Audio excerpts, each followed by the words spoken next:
Hello everyone and welcome to my YouTube channel. Today we are going to discuss about how to clear pending payments on your iPhone iOS 26. For example, if you want to see any pending payments on your App Store purchase or any subscription, and if you want to clear that pending payments, so how you can do that? For this, what you have to do, you have simply watch this video completely. So without wasting any time, let's start the video. So first of all, what you have to do, you have to simply make sure that you are connected to a proper Wi-Fi and internet connection. And after that, what you have to do next is you have to simply go to settings. So here you have to simply go to general. So in general, you have to scroll it down until you find the option of transfer or reset iPhone.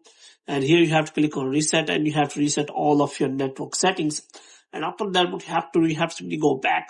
Now what you have to do, you have to simply look for the App Store. So here you have to simply click on that. So if you want to clear the pending payments, then there are two methods available. So the first option is that you can simply go to the App Store and you have to click on that Apple ID. And here you have to simply look for the settings like subscription, purchase history, and all the options available here.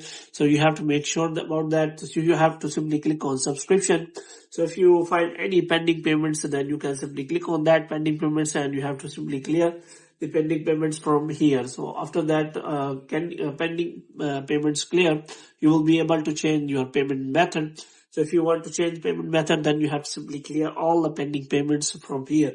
So the second option is that you have to simply go to settings again and you have to click on name or Apple ID and you have to click on media and purchase and you have to click on view account here again.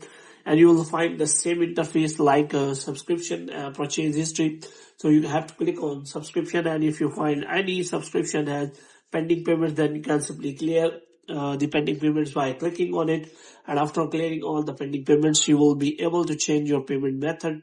So hope you have liked this video. If you get more videos like these, you can subscribe our channel.